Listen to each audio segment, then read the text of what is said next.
මාලදිව වෙන පුංචි රටක් වුණත් ඊශ්‍රායලය පිළිබඳ දැඩි තීරණයක් මේ වන විට අරගෙන තියෙනවා. ඒට හේතුව තමයි මේ වෙන විට පවතින යුද්ධමය තත්ත්වය.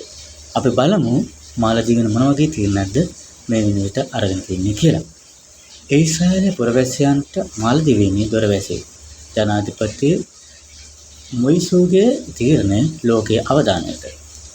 නැද පිරිතර ගාසා තීරයේ අර්බුදය පසුබිම් කරගෙන මාලදිවයිනේ විසින් ගත් අලුත් තීරණයක් මේ වන විට ලෝක දේශපාලන වේදිකාවේ දැඩි කතාබහකට ලක්ව තිබෙනවා.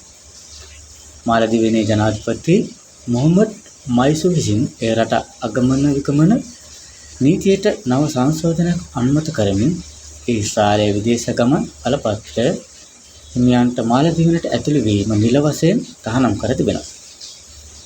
මාලදිවයිනේ පාර්ලිමේන්තුව මෙම යෝජනාව ඒකමතිකව සම්මත කරගෙන ඇති අතර එය අනුමත කිරීමෙන් පසු ජනාධිපතිවරයාගේ අස්තන සමගම නව නීතිය ක්‍රියාත්මක වී තිබෙන බව වාර්තා වේ.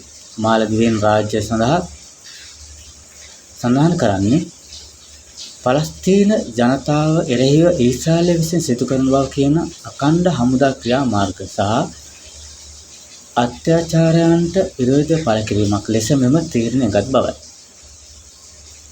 කෙසේ වෙතත් ඊශ්‍රායල රජය මෙම සියලුම ජන සංහාර චෝදනා ප්‍රතික්ෂේප කරමින් කියා සිටින්නේ තම ක්‍රියාත්මක කරන්නේ ත්‍රස්තවාදයට එරෙහිව ආරක්ෂක මෙහෙයුමක් බවයි.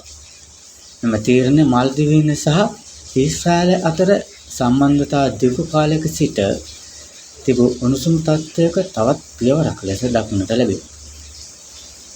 1974 වසරේදී මාලදිවයින් ඊශ්‍රායලය සමග තිබූ රාජ්‍යතාන්ත්‍රික සම්බන්ධතා අත්හිට වූ අතර 2014 වසරේදී ඊශ්‍රායල නිෂ්පාදන වර්ධනය කරන බවත් ප්‍රකාශ කර තිබුණා.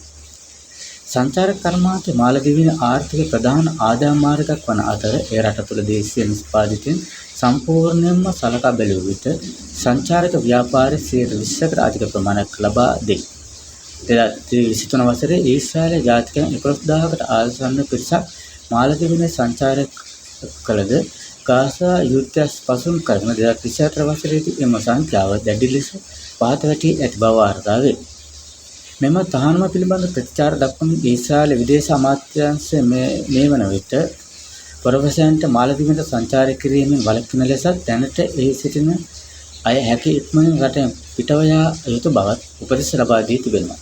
ඉතින් ඔබේ අදහස් කමෙන්ට් කරන්න අමතක කරන්න එපා. නැවත මෙවන් තොරතුරු හමුවන බලාපොරොත්තු මම සමගන්නවා. ඔබ සෑමට සුබ දවසක් කියලා ප්‍රාර්ථනා කරනවා. ලෝකයට සාමය උදා වේවා. ඒකමතික අපේ ප්‍රාර්ථනාවයි.